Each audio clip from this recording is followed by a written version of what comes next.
नमस्कार मैत्रिणींनो, रेखा स्पेशलमध्ये आपल्या सर्वांचं सहर्ष स्वागत। तर आज मी तुम्हाला गव्हाच्या पिठापासून शिरा बनवून दाखवणार आहे।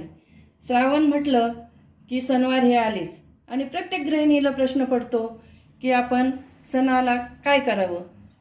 रव्याचा शिरा, पुरणपोळी आपण हे नेहमीच करतो, पण आज आपण गव्हाच्या पिठापासून शिरा बनवणार आहोत।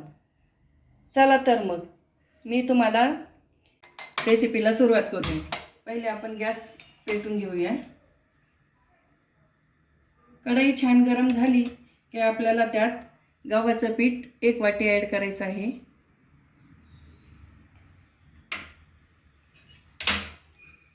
आता आपल्याला त्याला छान खमंग भाजून घ्यायचं आहे।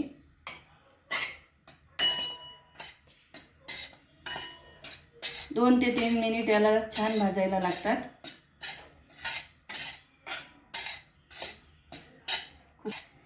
खमंग असं लाल रंगापर्यंत येऊस्तर आपल्याला ते भाजायचं आहे।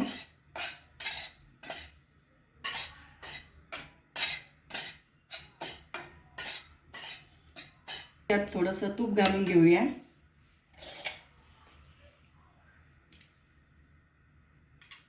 गॅस थोडा आपण कमी करू, कारण पीठ हे आपलं जळायला नाही पाहिजे, नाहीतर आपला शिरा हा चांगला होणार नाही।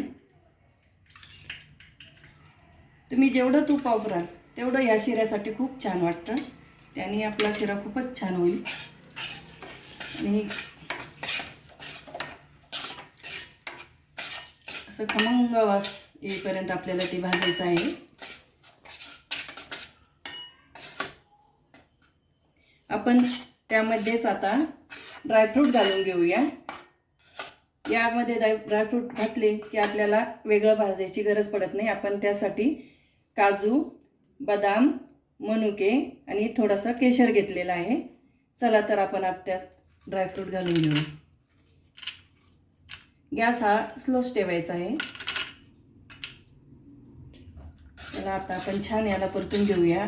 आणखी आपल्याला 2 मिनिट याला परतून घ्यायचं आहे। तुपाचा वापर जास्त केला तर शिरा हा खूपच छान होतो। जेवढं तुम्ही तूप यूज कराल। आता आपण यात मनुके घालून घेऊया।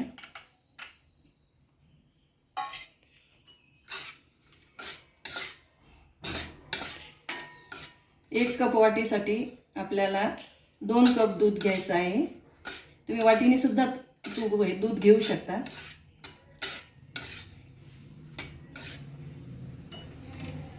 आपण आणखी 2 मिनिट ह्या परतून घेऊया।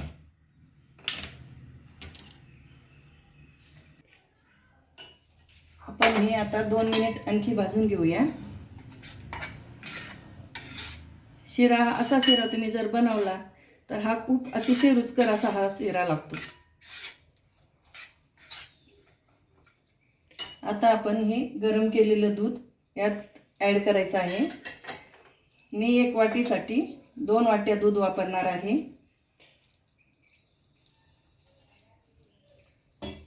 आपण आता गॅस थोडासा कमी करूया। आपल्याला यात आता हळूहळू दूध टाकायचं आहे, नाहीतर ते आपल्या अंगावर उडू शकतं।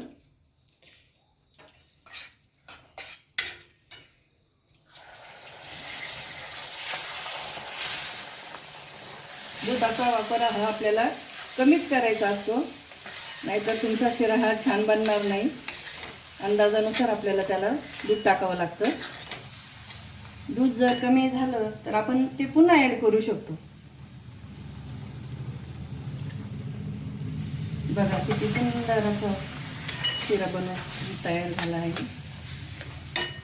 आता आपण 2 मिनिट हा गॅस चालू करून घेऊया। हा शिरा आणखी 2 मिनिट छान परतून घ्यायचा आहे। आता छान हा शिरा परतून झाला आहे।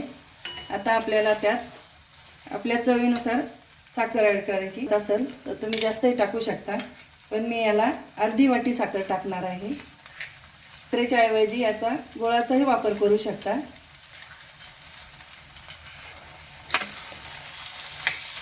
छान आपण आता याला हलवून घेऊया। छान हा शिरा छान परतून झालेला आहे. मस्त खमंग असं सुगंध सुटलेला आहे. गोड असा शिरा तयार झाला आहे आपला. आपण त्यात थोडीशी विलायची घालून घेऊया. चला कशी झाली रेसिपी ही बघा. आपण आता थोडंसं त्यात केशर घालायचं आहे.